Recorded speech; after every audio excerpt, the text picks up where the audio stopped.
What is going on, guys? My name is RonMan, and today we are stepping foot into Camp Crystal Lake as I review Friday the 13th for the NES, which is a side-scrolling horror game. Now, this game has a lot of mixed opinions. Some people love it, and some people hate it. Looking at this game objectively, it has a lot of strengths and some glaring weaknesses, so I can understand why this game has the reputation that it does. This game was developed by Atlas, believe it or not, and published by the infamous LJN. Friday the 13th is obviously based on the horror film franchise, although it doesn't follow a specific movie in particular. You play as a group of 6 counselors over the course of 3 days, and the objective is to kill Jason. Alright, now let's first look at the graphics. I find the graphics to be very well done. The campgrounds look good, the forests, the caves, the lake, and even the map I think looks good. It's also nice that there are many different locations. It helps the game from feeling repetitive.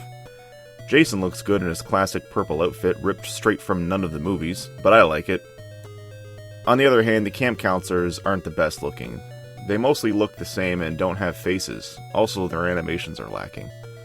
The same could be said for the zombie enemy as well. Alright, the music.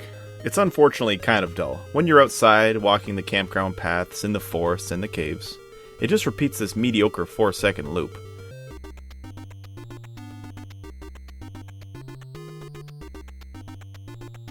When you're fighting Jason, it's okay. But when you're in the cabins, however, it's way better. It's actually creepy and fits the theme of this game very well. I thoroughly enjoy this music. Controlling your character is easy and intuitive enough. A is jump, and B is for your weapon. It's pretty straightforward. The control changes drastically, though, when you enter a cabin. It takes sort of a first-person perspective while still being third-person. It takes a bit of getting used to, but once you understand it, it isn't an issue at all.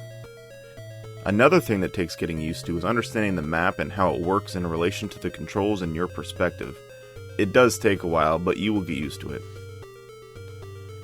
When you first start the game, you'll be prompted to choose a character. There are in total 6: Mark, Chrissy, George, Paul, Laura, and Debbie. There seem to be 3 noticeable stats: run speed, boat speed, and jump height. Supposedly there is also a throwing stat, but as far as I can tell there really isn't much of a difference between the counselors, so I just ignore that. I've given the stats a 2-point scale. As you can see, Mark is the best character as his points are 2 for all 3 stats. The second best character is Chrissy. If Mark takes too much damage, I'll switch to her, which isn't a problem since having a lower boat speed skill isn't too big of a problem as it's not too noticeable. During a playthrough, if both Mark and Chrissy take too much damage, I'll use Laura as a last resort, as her run speed is also 2. George, Paul, and Debbie are all slow and have a lower jump, so I never use them. If Mark, Chrissy, and Laura die, I usually just reset the game. At first glance, having 3 slow characters might seem like a waste, but it can be an interesting way to increase the difficulty if you find this game to be too easy. After choosing a character, the game starts off with an error. It tells you to light the fireplaces with the torch, when in fact you light the fireplaces with the lighter. It wants you to do this because once you've lit all the fireplaces, you'll receive the torch. As far as weapons go, you'll start with the rock, which is of course the weakest. After that you can obtain the knife, machete, axe, pitchfork, and of course the torch. It's kind of confusing because in-game you're told that fire damages Jason the most, yet the manual states, pitchfork, the one weapon that really harms Jason. Use it to finish him off once and for all. Okay, so which is it? There are also other items to obtain, like keys, which will unlock certain cabins, notes, which give you clues, vitamins, which will automatically heal you upon death, and the flashlight, which lights up the caves. It's important to note that to make weapons and items appear, you have to kill enemies and jump around. It seems kind of odd, but the real problem is when you can accidentally pick up a weaker weapon, like if you have the torch, and then, whoops, now I have the knife. So that's kind of annoying.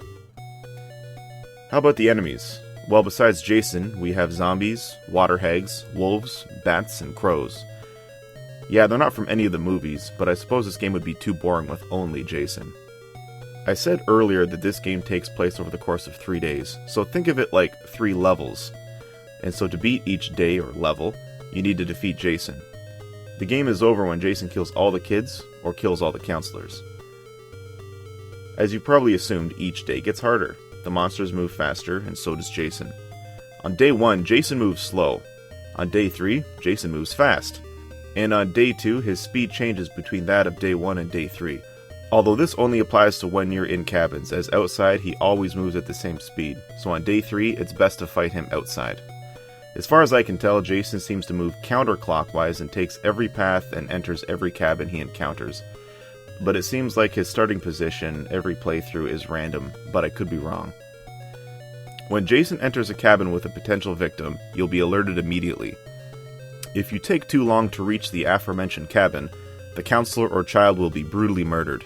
Another thing to note, as you're being alerted and the time ticks, Jason will be slashing away at his victim and decreasing their life, so it's better to reach Jason sooner than later. If you catch Jason outside, you can chase him if you move to the right as soon as he runs away. Check it out.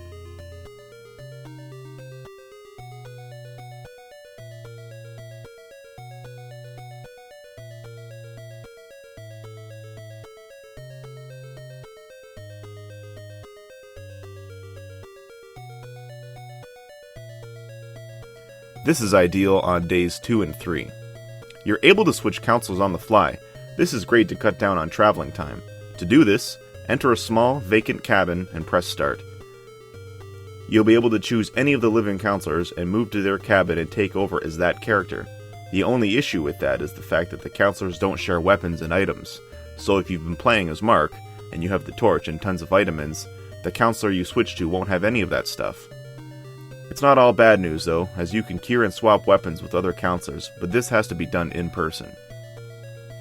There's also an interesting side quest. It's completely optional, but you can fight Jason's mother. You're only able to encounter her on days 2 and 3. If she's defeated on day 2, you'll obtain her sweater, which reduces the damage you take by half. This is a fantastic item and is absolutely worth it if you're up for the challenge. If you defeat her on day 3, you'll obtain the pitchfork. I find this is not worth it because the torch works perfectly fine. One thing to note is that you can fight her on both days and get both items. Jason's mother is located in the caves. It's dark in there, but you can use the flashlight to see the doors leading to other paths, but this is not necessary, as you can tell where the doors are just by the way these rocks look. So once you've killed Jason on day 3, congratulations, you've beat the game. So that's Friday the 13th for NES. It's a game that many seem to misunderstand, which, due to the flaws, is fair enough. See, back in the day, we were all used to running to the right to clear the stage, and this game is not like that at all, so no wonder why people got confused and gave up. Though if you give this game a chance, you'll see that it's actually a really neat little survival horror experience, and if you're a fan of the movie franchise like me, even better. I give Friday the 13th a 7 out of 10. Thanks for watching.